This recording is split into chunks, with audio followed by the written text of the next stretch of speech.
Yeah, like Tom Brady with the 7 rings. Better give you all of them sports things. Kicking it with Karter. Kicking it with Karter. Kicking it with Karter. Kicking it with Karter. Yeah, please subscribe down below. I'm about to take off. Yo, so kick it with Karter. Kicking it with Cause Karter. we're kicking it with Karter. Kicking it with Karter. Yeah. Yeah. Kicking it with Karter. Kicking it with Karter. Kicking it with Karter. Welcome back to Kicking It with Karter. For those who don't know, I'm Karter. This is my dad, Rico. Episode 3, the ups and down episode. Let's get right into it. Let's go. Nick Saban and Dabo Swinney, are they prisoners of their own ways? I think they are. A lot of times successful coaches, older coaches, they really have a hard time adjusting with change. Both of those programs right now, I believe, are really struggling because of the lack of belief they have in the NIL, which is, obviously name, image, likeness, that college players now can gain profits off of, being star athletes or whatever. Because that's available now, athletes are going to go where the money at. They're going to go where they're funded at, regardless of really what the big school is. If they can make money while they're in college, they're going to go to those programs, right? So I think Nick Saban, obviously, to me, and probably to you too, is the GOAT. Like, I don't think there is a greater college football coach than Nick Saban. But these last 2 years, we can argue Coach Prime, especially what we've seen from him. Yeah, absolutely. Like, as far as like current really good coaches, Nick Saban, because he's been in the business for. Yeah, but overall, I think Nick Saban is the greatest coach of all time in college football. Dabo Swinney is a really good coach, well respected, but their programs are going to continue to go the opposite direction if they cannot figure out how to adjust with time and to use this name, image, likeness, and honestly, the funds that Clemson and Alabama, like, they are not short on funds. Yeah. They need to use them properly, get the proper talent in there, and they'll be fine. So they still have the opportunity to do that. If not, you have Kirby Smart, you have Jimbo Fisher, you have prime time Deion Sanders. There's coaches that'll be getting players in that's got donors and got money, and they're going to go get them. For sure.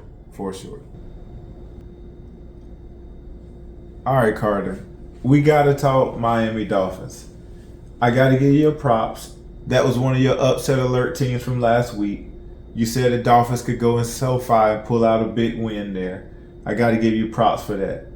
Now, let's talk about it, though. What a performance. What a game. One of the best games of the week for sure. What a game. Tua went out and had 466 yards. 3 TDs. 3 TDs. Tyreek Hill, just insane. Oh my God. Like, With that being said, I have a question for you. let's go. Shoot it for me. Is Tua and Tyreek a better duo than Mahomes and Tyreek? Ooh.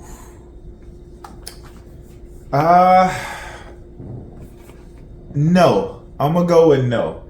I don't think there's enough time there. Between the two. What Tyreek and Pat Mahomes did, that was special. Like, they had a special connection as well. I think that goes to show really how effective somebody that fast is with great hands. Tyreek, just good speed. I don't think they're a better duo, though. I do think Tua beast. We've been supporting Tua since Alabama. We really think he's a good quarterback. He dropped some dimes in there last week. That one to go ahead was a dime. It's a good question considering Tyreek made a comment he did last year that Tua is more accurate than Pat Mahomes. He made that comment. Didn't see that. Oh yeah, he made that comment. So that's why your question was actually a good question. But I don't think they're a better duo, not at this point in the game. I mean, time will tell, but right now I don't think so. Now, you also said on another episode that you thought Miami was good enough to make an AFC Championship game.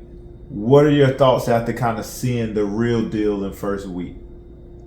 I'm sticking with my answer. Okay. I think they could take it. Especially if they get Jalen Waddle involved, because it felt like last week it was more Tyreek Hill. Yeah, and I agree. But usually Jalen Waddle's in that group with them too. Yeah, I agree. Them two together going to be explosive for sure. I mean, they already have. Yeah. Last year. Yeah, and they will be. They'll be even better this year, especially with a healthy Tua. Yep. Yeah. So, what about the Dallas defense? Dallas defense looked Dominant. scary good. Yeah, dominant. They were dominant. They looked scary good. They gave me the old Ray Lewis Ravens defense type mentality. Derrick Brooks, Tampa Bay, where you like, yo, it don't matter if that offense don't score but 6 points, that defense is gonna give them a chance to win that game. That's what they made me feel like. How did it make you feel watching them? It kind of made me feel sad because I picked the Giants over the Cowboys, Yeah. and then the Cowboys just rolled over them 40-0. Oh, you got a good point there. That was actually, because you went 2-1 in your upset alerts. You picked Dolphins over Chargers. You picked Jets over Bills. And then the Giants over the Cowboys. Yeah, we won't talk about that. Now, I got a question for you. Does the play of the Dallas defense put even more pressure on Dak Prescott and Mike McCarthy? Yes. Why? Well, for me, more of Dak Prescott in that offense. Here's why. The defense cannot go and score 30 points for you. Agreed. It's just not going to happen every night. The offense needs to do their part too. Right. So, you can't rely on the defense all the time. You have to have some offense to go along with that. Mm-hmm. That's why they were pretty good in that 2021 season, because they were able to have the offense along with the defense. Right. If you know what I mean. Right. So that's why I think this puts more pressure on Dak. I agree. And I think really the way that defense came out and played, if they play like that throughout the season, and for some reason the Cowboys cannot get over the hump, the pressure definitely goes to Dak Prescott and Mike McCarthy, because Dan Quinn will be the coach of that team if they cannot offensively get to where they need to be. Also, the Dallas defense they're going to tire out. They're going to tire out sometime. Yeah, eventually. They're human. Eventually. But that's why the offense got to be able to do their part. Keep them off the field, do their part, keep those guys fresh, and they'll be good to go. I definitely agree with that. All right. With that being said, did the San Francisco 49ers look like the best team in the whole NFL on Sunday? Of course. Yes? Yeah. Yeah, of course. They rolled into Pittsburgh. It was a truck, man. It ran them over. They just ran them over. They did. The offense, Brandon Ayuk, shout out, man. You did your part. You did your thing. Yeah. Christian McCaffrey. Christian McCaffrey, the huge run. Yep, Christian McCaffrey, too. I don't know why the Panthers gave him up. Yeah, we ain't going to talk about that on the show. Carolina, I'm still mad at you. That's why I ain't wearing no Carolina jersey right now. I'm still mad at them for that. Now, McCaffrey was hurt every other play in Carolina, and he healthy every play in San Francisco, so I mean, can't really blame him there. Maybe it's something on the West Coast. I don't know. But he should have went and got some good food somewhere in Charlotte and sat himself down, and that probably would have helped him out. Who knows? All right. Now, we can't talk about the 49ers without talking about the quarterback. Brock Purdy. How did he look coming off an injury to you? He looked really good, especially knowing he's the quarterback coming off of an elbow injury. His throwing arm, too. Yeah. because he Absolutely. snapped all the way back against the Eagles. Right. But he looked pretty good to me, throwing a couple touchdowns. Yeah. With that defense, Christian McCaffrey, Purdy looking as good as he did. Of course, we ain't even mentioned Debo Samuel yet. Like, Kittles, like, I mean, the list goes on. Like, I think They're loaded. They're loaded. They're going to be a force to be reckoned with for sure. For sure. They are. All right. Now, let's talk about a team that did not look that great. Even though they lost by 1 point. 1 point, but they just did not look that great. Kansas City Chiefs, your thoughts? My thoughts is actually really shout out to the Lions, man. They did a good job containing that Kansas City offense. The defense did a good job. The offense did a great job as well. Shout out to them. Now, my thoughts on the Chiefs looking bad, one of the reasons I think is because of Kelsey. Agreed. Mahomes' favorite target. Agreed. So, with Kelsey's been in the argument for greatest tight end of all time. Even though he's still playing, still got plenty of years ahead of him. Kelsey's been in that conversation, right? With that being said, did it really show how much value he really had by not playing? Because I'll let you answer that. Yes. Knowing that they were able to win a Super Bowl with Kelsey and not Tyreek, and seeing how they're not winning a game without Tyreek or Kelsey. That's a good point. I know that Kelsey definitely made an impact on that team. That's a good point because even though they lost Tyreek, you, me, the whole world thought it would be an adjustment. It would be a struggle, right? But they made the adjustment. They made the plays. And still won a Super Bowl. Because Kelsey was out there. Without Kelsey on Monday night, even though they made some plays, Thursday night, thank you. They made some plays. There was a lot of drop balls. But you even saw Mahomes struggle with his progressions on where the ball was going. Now, he made some throws that guys should have just caught the ball. But you can tell he was going through his progression, not knowing where he could go with the ball. He would usually know where to go, straight to Kelsey. Yeah, or make a read off of how the defense was adjusting or playing Kelsey. Yeah, I agree. Kansas City comes into town this week against your Jacksonville Jaguars. Upset alert, upset alert, upset alert. This is non-biased. Hear me out. The city is feeling the energy right now. Everybody's talking about it. Calvin Ridley is in Jacksonville. His first home game in Jacksonville. I think we might have a chance because it was kind of close last year. We only lost by 10. Yeah, you guys had a shot in that playoff game, especially when Mahomes got injured. In Arrowhead. Arrowhead, I agree. I'm with you. I think that's a solid pick for upset alert, to be honest with you. Jacksonville has a lot to prove. They're up and coming. There is a lot of energy in the city, as you mentioned. Trevor Lawrence, third year out here. Calvin Ridley, Zay Jones, Christian Kirk, Ingram, Bigsby, ETN. Loaded offense. Evan Ingram.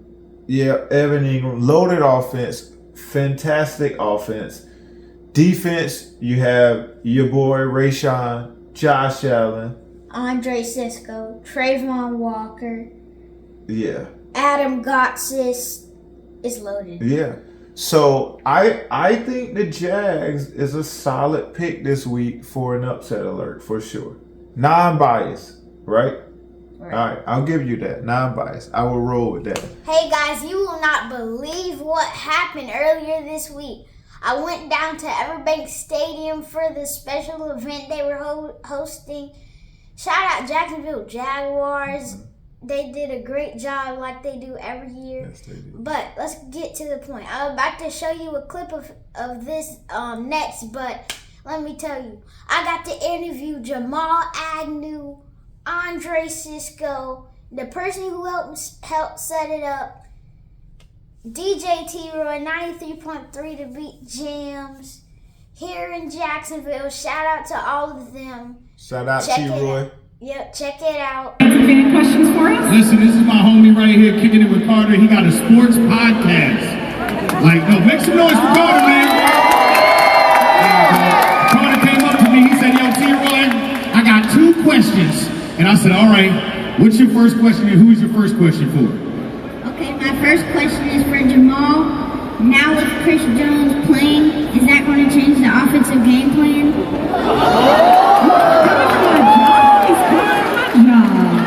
That's a great question. That's a great question. I actually had seen the NFL posted that he had signed his deal, and I was like, man, y'all couldn't wait one more week. But I mean, obviously, Chris Jones is probably one of the best defensive players in the league right now. Yeah, we got a great O-line. We got a great plan for him. Obviously, that always changes your game plan, knowing somebody like that's coming in back in the game. But we got a work cut out for us for sure. There's another question. What's your second question? 2. I have one more question for Andre. Now with Kelsey potentially 2. Playing, is that going to change the defensive game plan? These are hard-hitting questions. He's 9 years old, ladies and gentlemen. He's on his game. Great question. I mean, he's one of the best in the game, one of the best to do it, and that's Mahomes' favorite target. So with him out the game, we definitely approaching the game differently. With him in the game, we gotta know where he's at each and every play. Have 1 to 2 eyes on him after the snap and before the snap. All right, so there's one main topic in the NFL as of Monday night. Let's discuss it. Aaron Rodgers tearing his Achilles on the 4th play of the drive. I was just talking about how quarterbacks cannot take hits like that. Mm-hmm. He took multiple hits. In just 4 plays. And tore his Achilles. Now he's out for the season. That's why these quarterbacks can't lower their shoulder. I saw Josh Allen do it too, and he kind of stopped though, but he should know. Yeah. When he gets hurt, he'll know. Yeah, there were several plays where Josh Allen, Jalen Hurts, different guys just taking beatings, and I agree.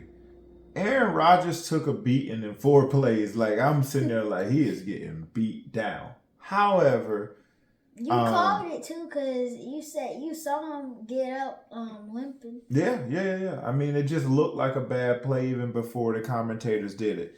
Now, I want to ask you, losing Aaron Rodgers obviously changes the trajectory of the direction that the season was anticipated to go for the Jets. Does it change the immediate future of the Jets franchises, the direction they was going in as a franchise? Yes. Why is that? Because I think with Aaron Rodgers being an experienced quarterback, he was going to bring that veteran leadership to the team. Mm-hmm.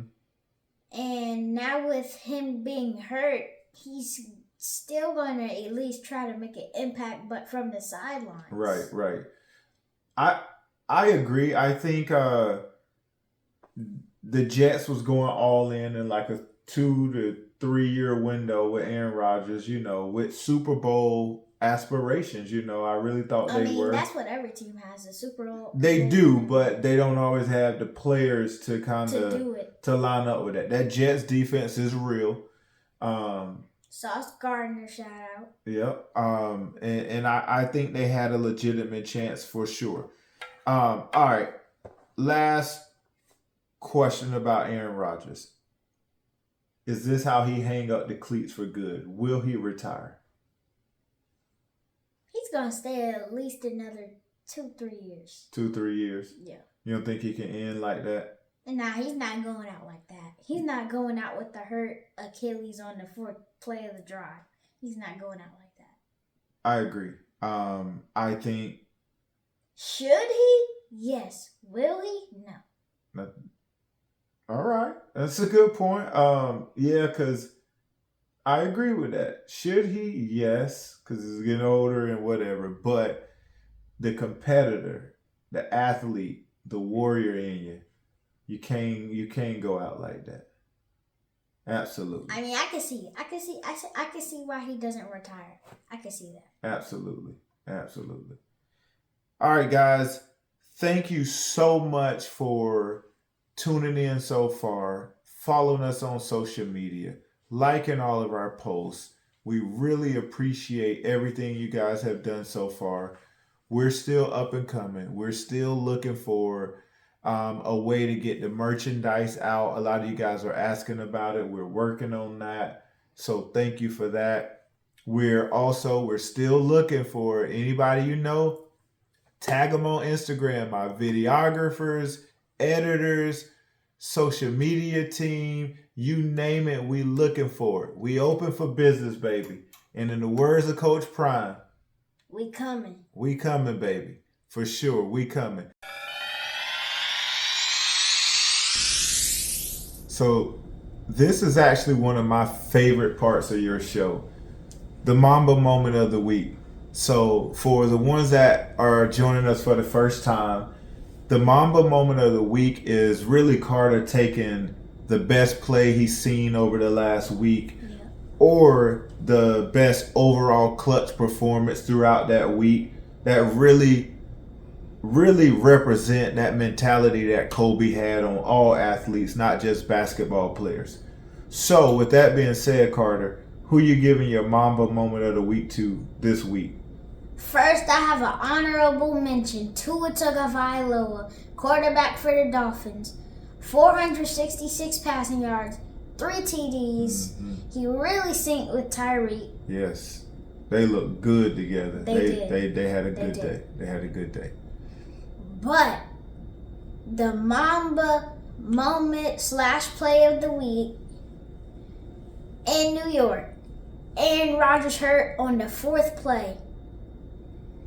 Bills looked like they were starting to take over the game. 9-11. In overtime, Xavier Gibson, Jets, he ran it to the house in overtime to win it all. In that moment, in that situation, that's incredible to do that.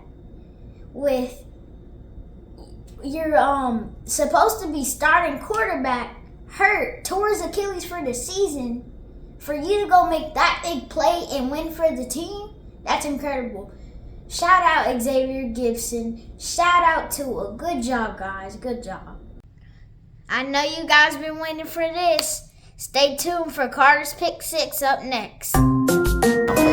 I'm here at Lids with Lance here, and he's going to do the Carter's Pick 6. First question, Zaxby's or Chick-fil-A? Ooh, why you got to put me in that position, man? I mean, I'd give the slight edge to Jesus Chicken. Got to go with the Chick-fil-A. Okay. Zaxby's is right there. Steph Curry or Reggie Miller? I'll take Steph. Prime or Gatorade? Gatorade. New York Yankees or LA Dodgers?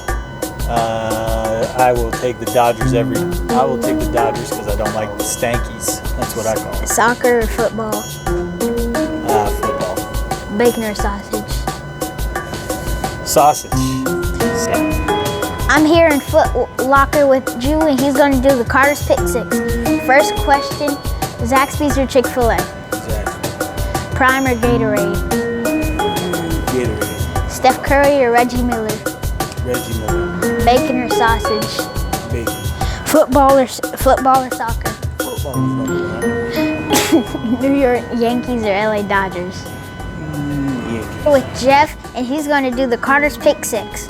First question, Zaxby's or Chick-fil-A? Chick-fil-A. Steph Curry or Reggie Miller? Steph Curry.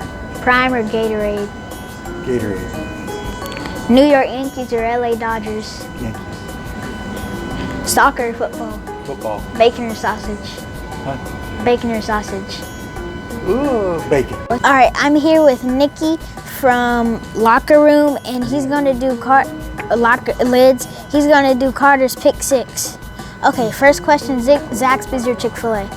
Ooh, well, I worked at Chick-fil-A for 3 years, so Chick-fil-A. Okay, Prime or Gatorade? Gatorade, all day. Steph Curry or Reggie Miller? You said Steph Curry or Reggie Miller? Steph Curry all day. Best shooter, hands down. New York Yankees or LA Dodgers? Yankees. Soccer or football? Football, all day. Bacon or sausage? What's that? Bacon or sausage? Man, bacon or sausage? Bacon. Bacon all day. Good choice, good choice. Hi guys, listen. This week's Carter's winning word is, if things go wrong, don't go with them. What this is trying to tell us, guys, is that if you get something thrown at you unexpectedly, you just can't mess up the flow, man. You gotta keep going. You gotta keep pushing, and you have to have faith that everything's gonna work out in the end. This was Carter's winning word. Kickn it with Karter.